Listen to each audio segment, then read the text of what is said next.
నమస్కారం, VNR news వార్తలకు స్వాగతం. నా పేరు కృష్ణకుమార్. వార్తల్లో ముందుగా హెడ్లైన్స్.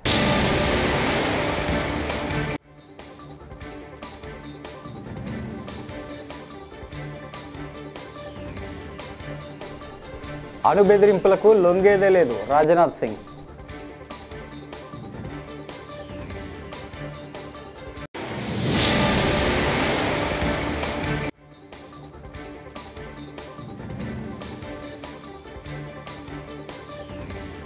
భూముల సర్వే జాగ్రత్తగా చేయాలి, కేంద్ర మంత్రి పెమ్మసాని చంద్రశేఖర్.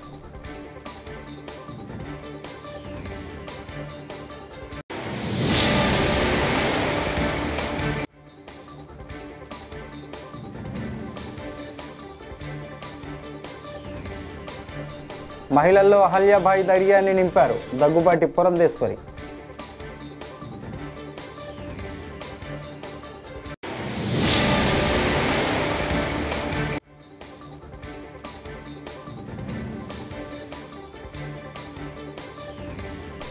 కౌలు రైతుల పట్ల కూటమి సర్కార్ తీవ్ర నిర్లక్ష్యం, కారుమూరి నాగేశ్వరరావు ఆగ్రహం. ఇక డీటెయిల్స్ చూస్తే, రక్షణ మంత్రి రాజ్నాథ్ సింగ్ గురువారం శ్రీనగర్లో సైనిక బలగాలను కలిశారు. అనంతరం ఆయన మాట్లాడుతూ, ఇంత విపరీతమైన పరిస్థితుల్లో మీ మధ్య ఉండటం నాకు గర్వంగా ఉంది. ఆపరేషన్ సింధూర్ సందర్భంగా మీరు చేసిన సేవలు దేశం మొత్తం గర్విస్తోంది. ప్రధాని మోడీ నాయకత్వంలో మీరు అందించిన సేవలు అభినందనీయం. అణు బెదిరింపులకు లొంగేది లేదని భారత్ స్పష్టం చేసింది. ఉగ్రవాదుల దుశ్చర్యలకు తగిన గుణపాఠం చెప్పింది అని ఆయన అన్నారు. मेरे दोस्तों, इन विषम परिस्थिति में आप सबके बीच आज आकर मैं स्वयं को बहुत ही गौरवान्वित महसूस कर रहा हूं. हमारे प्रधानमंत्री माननीय नरेंद्र मोदी जी के कुशल नेतृत्व और मार्गदर्शन में ऑपरेशन सिंदूर के दौरान आपने जो कुछ भी किया है उस पर पूरे देश को गर्व की अनुभूति हो रही है. मैं अभी भले ही आपका रक्षा मंत्री हूं, लेकिन उससे पहले तो मैं भारत का एक नागरिक हूं. रक्षा मंत्री के साथ साथ मैं आज भारत के नागरिक के रूप में भी आप सबके प्रति आभार व्यक्त करने के लिए यहां मौजूद हूं. 100 ఏళ్ల తర్వాత జరుగుతున్న భూముల సర్వే జాగ్రత్తగా చేయాలని కేంద్ర మంత్రి పెమ్మసాని చంద్రశేఖర్ ఆదేశించారు. కేంద్ర గ్రామీణాభివృద్ధి శాఖ ఆధ్వర్యంలో గుంటూరు ఐటీసీ హోటల్లో భూముల డిజిటలైజేషన్పై కార్యశాలను పెమ్మసాని చంద్రశేఖర్, మంత్రి అనగాని సత్యప్రసాద్ ప్రారంభించారు. భూ వివాదాలు ఏళ్ల తరబడి కోర్టుల్లో పెండింగ్లో ఉంటున్నాయని పెమ్మసాని తెలిపారు. భూ సర్వేలో సిబ్బంది కొరత, నిధుల సమస్య అధిగమించడంపై దృష్టి సారించామన్నారు. ఈరోజు department of land records rural డెవలప్మెంట్లో ఉన్నటువంటి ఒక డివిజన్ ఇది. ఈ డివిజన్ ద్వారా కంట్రీలో ఉన్నటువంటి ల్యాండ్ రికార్డ్స్ అన్నిటినీ కూడా ఒకటి డిజిటైజ్ చేస్తూ ఉన్నారు ఎప్పటి నుంచో. అయితే ఈ మ్యాప్స్ అన్నీ కూడా 100 years బ్యాక్ రీసర్వే చేసినటువంటివి. ఈ 100 yearsలో తీసుకోలేదు కాబట్టి ఫ్రెష్గా చాలా మందికి మారిపోయినాయి కాబట్టి ఇవన్నీ ఫ్రెష్గా రీసర్వే చేసి వీటన్నిటినీ రికార్డ్ ఆఫ్ రైట్స్ తోటి ఇంటిగ్రేట్ చేసి మొత్తం ఆన్లైన్ చేసే విధంగా సెంట్రల్ గవర్నమెంట్ తీసుకొచ్చిన పథకం ఉంది. అయితే దీనికి కావాల్సిన ఖర్చు అంతా కూడా సెంట్రల్ గవర్నమెంట్ భరిస్తుంది. ఈ కార్యక్రమం ముఖ్య ఉద్దేశం ఏంటంటే కొన్ని స్టేట్స్, ముఖ్యంగా ఆంధ్రప్రదేశ్, అదేవిధంగా వేరే 2 స్టేట్స్, గుజరాత్, వీళ్ళు కొంచెం అడ్వాన్స్డ్గా ఉండి బాగా చేస్తూ ఉన్నారు. మిగిలిన స్టేట్స్లో అంత ప్రోగ్రెస్ సరిగా లేదు. కాబట్టి వీళ్ళందరినీ తీసుకొచ్చి బెస్ట్ ప్రాక్టీసెస్ షేర్ చేసుకుంటే అన్ని స్టేట్స్లో కూడా డిజిటైజేషన్ ప్రాపర్గా అవుతుంది అనే ఉద్దేశంతో ఈ ప్రోగ్రాం ప్లాన్ చేశాం. ఇది స్ఫూర్తిదాయకంగా ఉంటుందని, మిగిలిన వాళ్ళు కూడా టైమ్లీ మేనర్లో కంప్లీట్ చేస్తారని మనస్ఫూర్తిగా కోరుకుంటున్నాం. గౌరవ ముఖ్యమంత్రి గారు ఎప్పుడు కూడా ఈ రీసర్వేలో ఎలాంటి పేదవాడికి కూడా అన్యాయం జరగకూడదు అని చెప్పేసి ఎప్పటికప్పుడు మమ్మల్ని గైడ్ చేస్తా ఉన్నారు. గతంలో తగిన తప్పిదాలు ఎక్కడ కూడా జరగకుండా ప్రతిదీ కూడా బ్లాక్స్ చేసుకుని 200-250 ఎకరాలు మించకుండా ఒక బ్లాక్ చేసుకుని దానికి ముగ్గురు ఆఫీసర్లని ఒక టీమ్గా ఏర్పాటు చేసి పెట్టాం. అలాగే ఏదైతే రీసర్వే చేస్తా ఉన్నారో ఆ రైతుకి కంపల్సరీగా కమ్యూనికేషన్ ఇచ్చి నేను చెప్పే పాస్బుక్స్ అన్ని కూడా జియో ట్యాగింగ్ చేసి అది QR కోడ్ కొడితే డైరెక్ట్గా ఫోన్ నుంచి వాళ్ళ భూమి మీదకి వెళ్ళిపోయే విధంగా వాళ్ళ బౌండరీస్ కూడా ఇచ్చే విధంగా నూతనమైన పాస్బుక్ కూడా మొన్ననే టెండర్ కూడా అయింది. సర్వే కొంచెం గాడిలో పట్టడానికి ముఖ్య కారకులు మనకి పెమ్మసాని గారు. ఎందుకంటే చాలా మంది ఎంతో మంది స్టేట్ రెవెన్యూ మినిస్టర్స్ నాకు ఈ మధ్య కలిసినప్పుడు కూడా వాళ్ళు చెప్తాను మేము చేద్దాం అనుకున్నాం. ఎందుకంటే మాకు రాష్ట్రంలో అంటే ఎలా జరుగుతుంది దేశం వ్యాప్తంగా మన రాష్ట్రంలో ఎలా చేస్తే బాగుంటుంది అనేది ఒక ఇంటరాక్టివ్ ప్రోగ్రామ్ ఇది వర్క్షాప్ అనేది చాలా మంచిది. మేము ట్రై చేసాం కానీ పెమ్మసాని గారి మూలంగా మీ గుంటూరుకు వచ్చిందని చెప్పడం జరిగింది. సో నాకు చాలా సంతోషంగా ఉంది. దీని ద్వారా రైతులకు మంచి జరగాలి. ఆర్థిక శక్తిగా భారతదేశాన్ని తీసుకెళ్లాలంటే మౌలిక సదుపాయాలు సమకూర్చుకోవాలంటూ బీజేపీ ఏపీ రాష్ట్ర అధ్యక్షురాలు దగ్గుబాటి పురంధేశ్వరి తెలిపారు. అలాంటి ఆలోచనలు ఆనాడు అహల్యాబాయి హోల్కర్ ఆలోచించి వాటిని అందుబాటులోకి తీసుకువచ్చేలా కృషి చేశారని చెప్పారు. పరిశ్రమలకు పెట్టుబడులు రావాలంటే ఇలాంటి మౌలిక సదుపాయాలు ఎంత అవసరమో గమనించి వాటిపై ఆనాడే దృష్టి పెట్టారని అన్నారు. ఇవాళ అంటే గురువారం నాడు బీజేపీ రాష్ట్ర కార్యాలయంలో అహల్యాబాయి హోల్కర్ 300వ జయంతి వేడుకల ఏర్పాటుకు వర్క్ షాప్ నిర్వహించారు.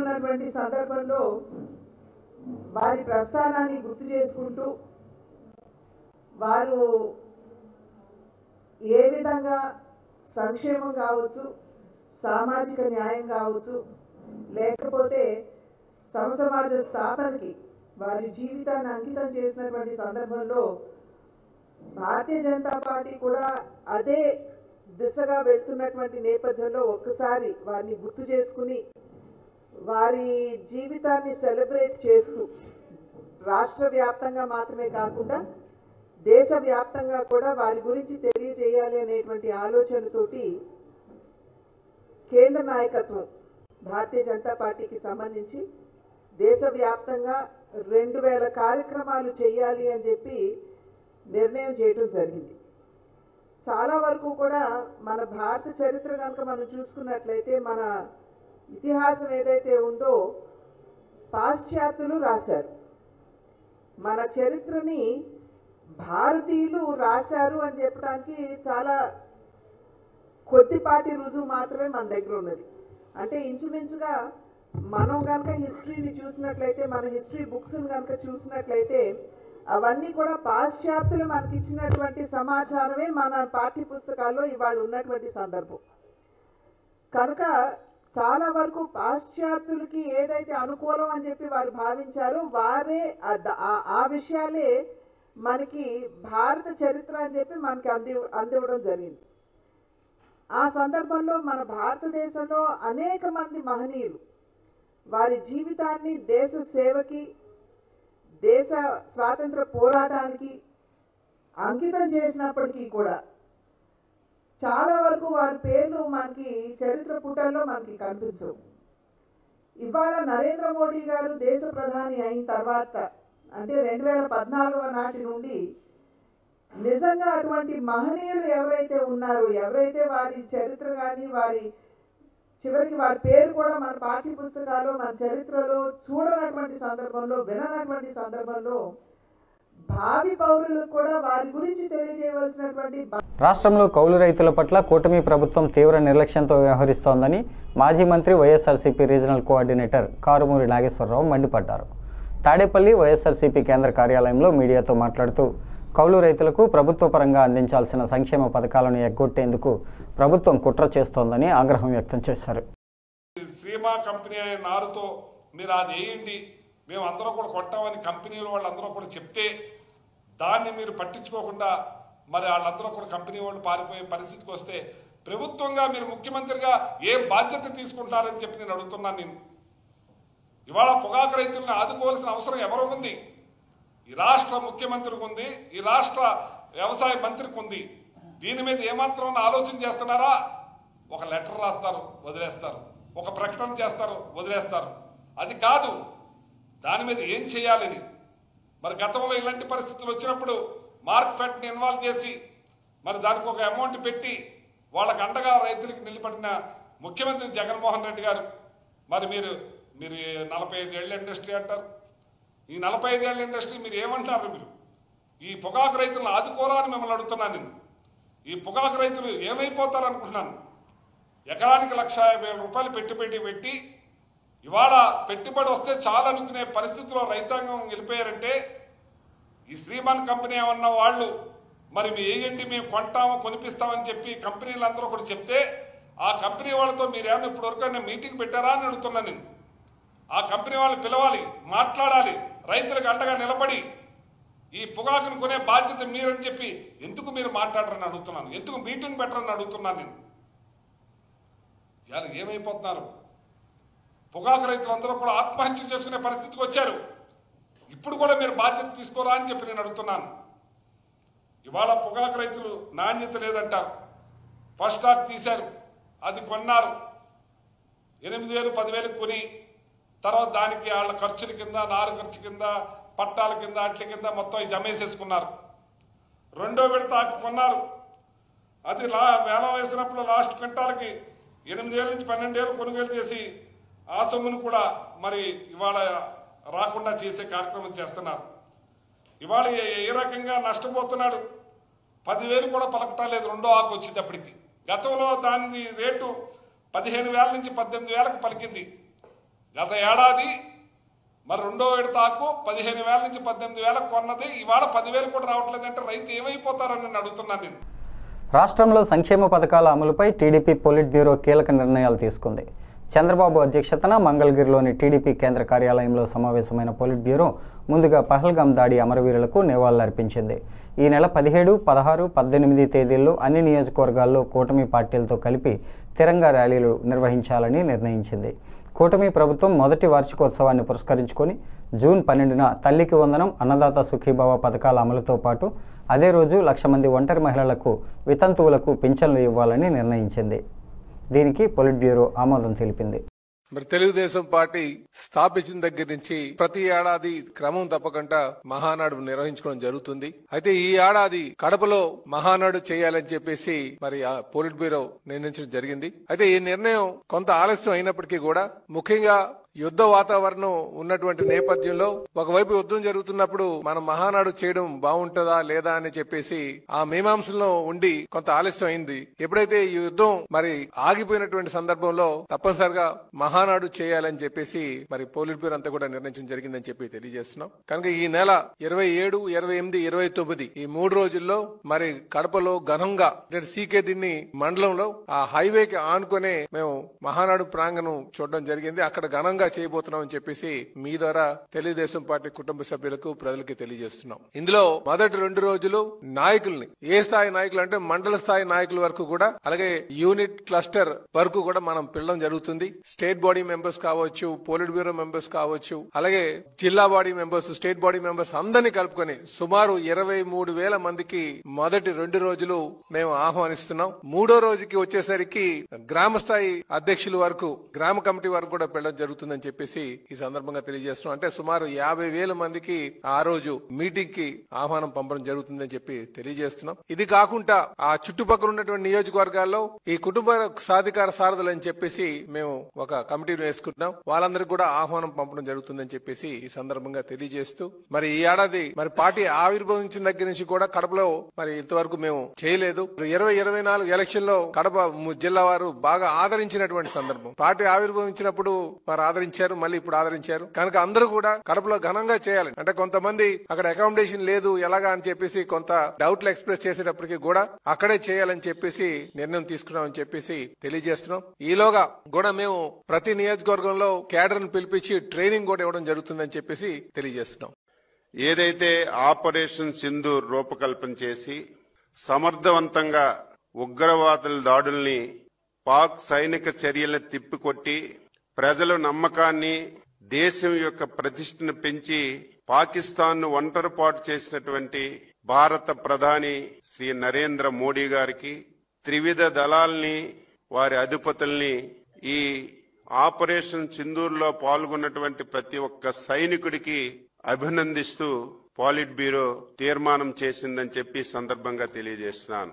ఏదైతే ఉగ్రవాదులు దాడి చేసి 27 మందిని పొట్టన పెట్టుకున్నారో, ఈరోజు కేంద్ర ప్రభుత్వం కూడా ఒక కార్యక్రమాన్ని రూపకల్పన చేసింది, తిరంగ సభలు జరపాలని. అందులో భాగంగా Telugu Desam party, Janasena party, BJP party 16, 17, 18 3 రోజుల్లో ప్రతి నియోజకవర్గంలో స్థిరంగా ర్యాలీలు జరిపి సభలు జరపాలని చెప్పి నిర్ణయం చేశామని చెప్పి మీ అందరికీ తెలియజేస్తున్నాను. విజయవాడ సబ్ జైల్లో ఉన్న మాజీ ఎమ్మెల్యే వల్లభనేని వంశీ గురువారం ఊపిరి పీల్చుకోవడం ఇబ్బందికరంగా ఉండటంతో జైలు అధికారులు వైద్య పరీక్షల నిమిత్తం ప్రభుత్వ ఆసుపత్రికి తరలించారు. అక్కడ వైద్య పరీక్షలు నిర్వహించిన అనంతరం పోలీసు అధికారులకు వల్లభనేని వంశీని సబ్ జైలుకు తరలించారు. సుమారు గంటన్నర పాటు వంశీకి వైద్య పరీక్షలు నిర్వహించారు.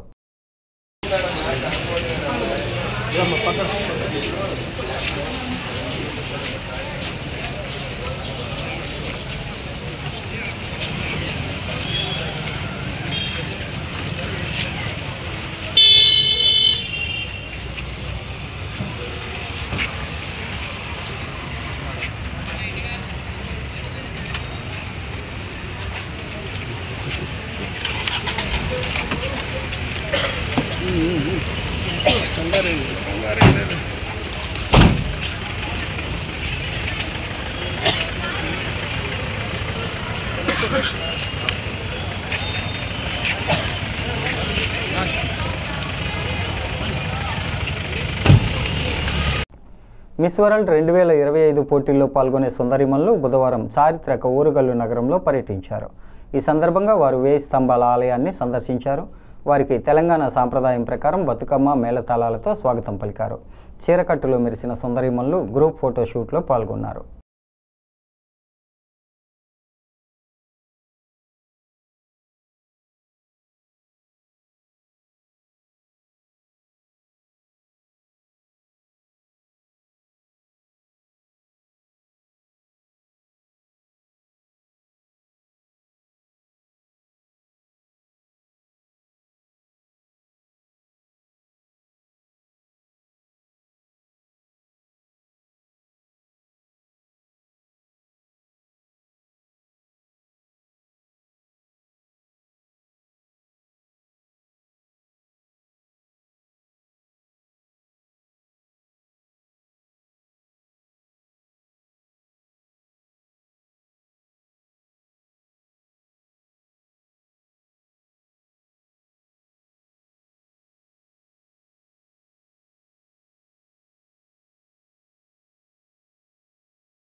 ఎస్సీ వర్గీకరణ జరగడం పద్మశ్రీ అవార్డు అందుకున్న తరువాత మాదిగ రిజర్వేషన్ పోరాట సమితి వ్యవస్థాపక అధ్యక్షుడు మందకృష్ణ మాదిగ ఈ నెల 19వ తేదీన ఉమ్మడి తూర్పుగోదావరి జిల్లాకు వస్తున్నారని, ఆయనకు మహార్యాలీ ద్వారా రాజమహేంద్రవరంలో ఘనస్వాగతం పలకాలని ఎంఆర్పీఎస్ నాయకులు పిలుపునిచ్చారు. ది రాజమండ్రి ప్రెస్ క్లబ్లో గురువారం జరిగిన మీడియా సమావేశంలో జాతీయ అధికార ప్రతినిధి కొత్తపల్లి ప్రసాదరావు, ఉత్తర కోస్తా జిల్లాల ఇన్ఛార్జ్ ముమ్మిడివరపు చినసుబ్బారావు, కొండేపూడి ఉదయ్ కుమార్, యార్లగడ్డ అశోక్ కుమార్ మాట్లాడుతూ ఎంఆర్పీఎస్ ఉమ్మడి తూర్పుగోదావరి జిల్లా అధ్యక్షుడు కొండేపూడి శ్యాంబాబు సంతాప సభ కాకినాడలో 19న గోకులం రోడ్లో జరుగుతుందన్నారు. దీనికి హాజరవుతున్న మందకృష్ణకు ఘనస్వాగతం పలకటానికి ఎంఆర్పీఎస్, ఎంఎస్పీ, ఎంఎల్ఎఫ్, ఎంఎస్ఎఫ్ నాయకులు, కార్యకర్తలు తరలిరావాలని కోరారు. వర్గీకరణ చేస్తున్న ఆంధ్ర, తెలంగాణ సీఎంలకు కృతజ్ఞతలు తెలిపారు. సమావేశంలో నాయకులు రాంబాబు, చిడిపి వీర్రాజు, దయానందరాజు, పలివెల వీర్రాజు, డాన్ సూరి తదితరులు పాల్గొన్నారు.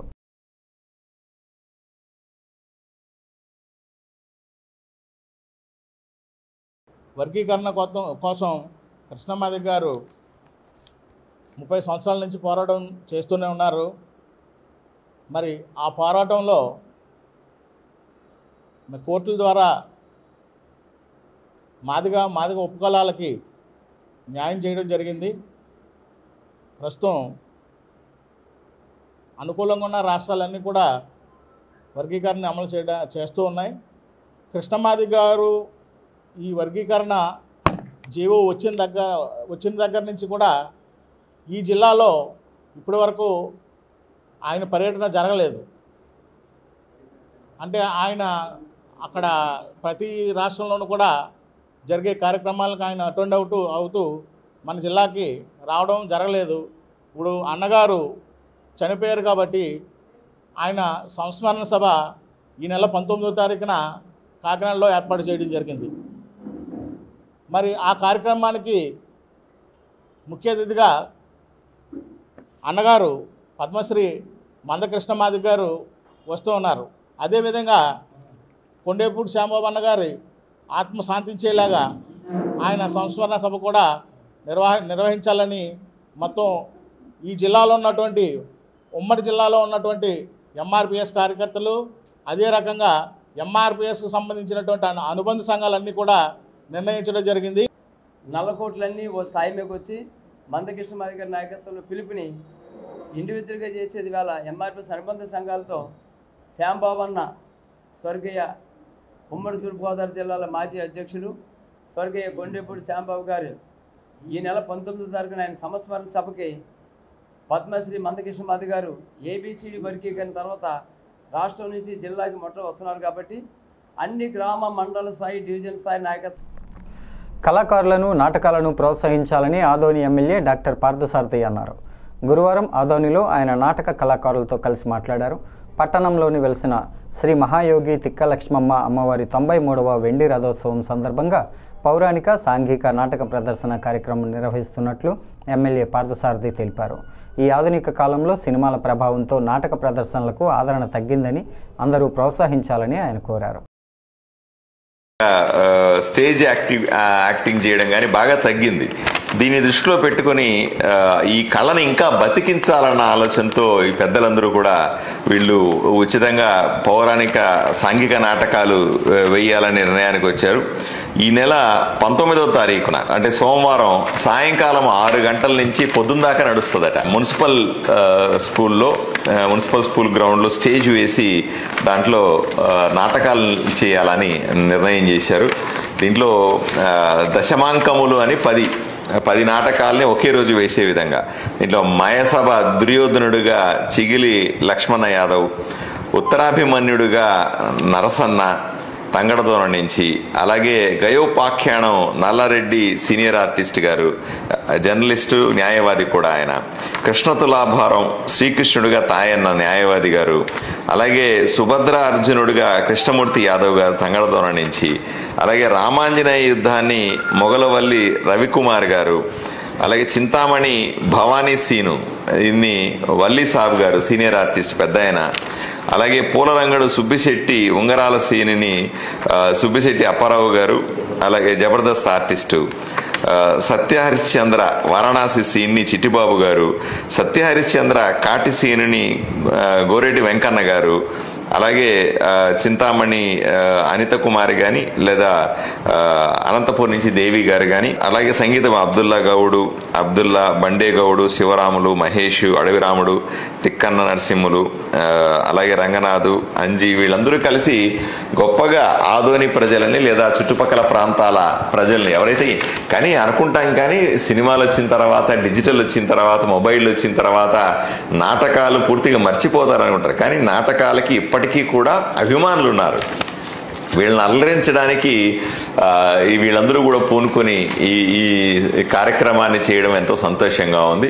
తప్పనిసరిగా సోమవారం రాత్రి 6 గంటల నుంచి రేపు పొద్దున్న దాకా జరిగేటువంటి ఈ నాటకాలని చూడడానికి అందరూ రావాల్సిందిగా నేను విజ్ఞప్తి చేస్తా ఉన్నాను. అదే సందర్భంలో ఈ కళాకారులందరూ కూడా ఈ అంతరించిపోతున్న స్టేజ్ కళ, అంతరించిపోతున్నటువంటి ఈ ఆర్టిస్టులు, ఆర్థిక భారాన్ని మోయలేనటువంటి ఇబ్బందులు పడుతున్న వాళ్ళకు కూడా అందరూ కూడా ఆదోనిల నుంచి కానీ అందరూ కూడా వ్యాపారవేత్తలైన కూటమి ప్రభుత్వంలో ప్రజల ఆరోగ్యానికి ప్రథమ ప్రాధాన్యత ఇస్తున్నట్లు ఎమ్మెల్యే వర్లా కుమార్ రాజా పేర్కొన్నారు. గురువారం పామరు నియోజకవర్గ కార్యాలయంలో 24 మంది లబ్ధిదారులకు 19,30,667 చెక్కులను ఎమ్మెల్యే పంపిణీ చేశారు. ఈ సందర్భంగా ఎమ్మెల్యే మాట్లాడుతూ కూటమి ప్రభుత్వం ఏర్పాటైన 10 నెలల కాలంలో ముఖ్యమంత్రి సహాయ నిధి కింద ప్రజలకు లబ్ధి కలిగిందని తెలిపారు. ఈ కార్యక్రమంలో కూటమి నేతలు పాల్గొన్నారు. దాదాపుగా 1,60,70,000 వరకు కూడా 11 నెలల్లో మనం అందించామంటే చాలా సంతృప్తిగా ఉంది. చీకటమైన అయిపోయి ఇబ్బంది పడుతున్న కుటుంబాల్లో వెలుగు నింపే అవకాశం ముఖ్యమంత్రి చంద్రబాబు గారు ఇక్కడ ఎమ్మెల్యేగా నాకు అందజేసినందుకు చాలా సంతోషం. అదే దిశగా పయనిస్తూ ఇంకా కుటుంబాల్లో ఏదైతే అత్యవసర పరిస్థితుల్లో కూడా 24 గంటల్లో ఎమర్జెన్సీ హాస్పిటల్లో 24 గంటల్లో ప్రమాదం ఉంది, కొంచెం ఉంది, చాలా ఇబ్బంది ఉంది, లక్షల్లో వైద్యానికి ఖర్చు అన్న కుటుంబాలని కూడా 10 లక్షలు, 8 లక్షలు, 6 లక్షలు, 5 లక్షలు కూడా 24 గంటల్లోపే ఆసుపత్రికి అందించి అలాంటి వైద్యం కూడా అందించాం. అలాంటి కుటుంబాలే 13, 14 ఉన్నాయి. ఇలాంటి అన్నీ చేసుకుంటూ ఈరోజు 10వసారి 11 నెలల్లో 10వసారి అంటే ఎంత కమిటెడ్గా పనిచేస్తున్నారు. అన్నట్టు ప్రతి నెలన్నర కాదు, నెలకోసారి సహాయ నిధి ముఖ్యమంత్రి 2-3 సంవత్సరాలకు ఎప్పుడో వచ్చేది గతంలో. అసలు ఇప్పుడు ఇచ్చారు ఎవరికి తెలియదు గత 5 సంవత్సరాలు. కానీ ఇది బాధ్యత కొన్నాం. 11 నెలల్లో 10 సార్లు ఈ కార్యక్రమం చేసాం. 10 సార్లు కూడా ఈ రకంగా చెక్కులు అందజేసాం. ప్రతి కుటుంబానికి 20,000, 50,000, 1,00,000, 1,50,000, 3 లక్షలు, 10 లక్షలు. ఆ కుటుంబం ఏం లేదు, ఆ కుటుంబంలో ప్రాణం నిలబడి వైద్యం నుంచి వైద్యం చేయించుకొని ఆరోగ్యంగా బయటపడి చంద్రబాబు గారు సల్లంగా ఉండాలని కోరుకుంటే చాలు అనే అదే మీ దగ్గర నుంచి కోరుకుంటున్నాం. 10 కాలాల పాటు చంద్రబాబు గారు ఇదే రకంగా ముఖ్యమంత్రిగా కొనసాగితే, మీ అందరి ప్రేమ అభిమానంతో మీ సేవకుడిగా నేను కొనసాగితే, ఇలాంటి సేవలు ఇంకా ఇంకా ఇంకా ఇంకా ఎవరికైతే అక్కడనే ఒక మహోత్తరమైన 30 లక్షలు, నాకు తెలిసి ఇంకొక నెలలో 20 లక్షలు కూడా చేస్తే అధికారంలోకి వచ్చిన సంవత్సరంలోనే 2 కోట్లు పర్సనల్గా సహాయం చేసిన ముఖ్యమంత్రి సహాయం.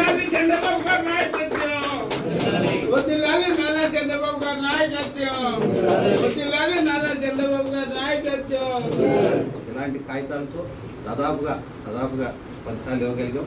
11వసారి కూడా ఇచ్చేస్తే 2 కోట్లు వచ్చిన అధికారంలో వచ్చిన సంవత్సరంలోనే 2 కోట్ల వ్యయం, 1,20,000, 50,000, 220. ఈ వార్తలు ఇంతటితో సమాప్తం. నమస్కారం.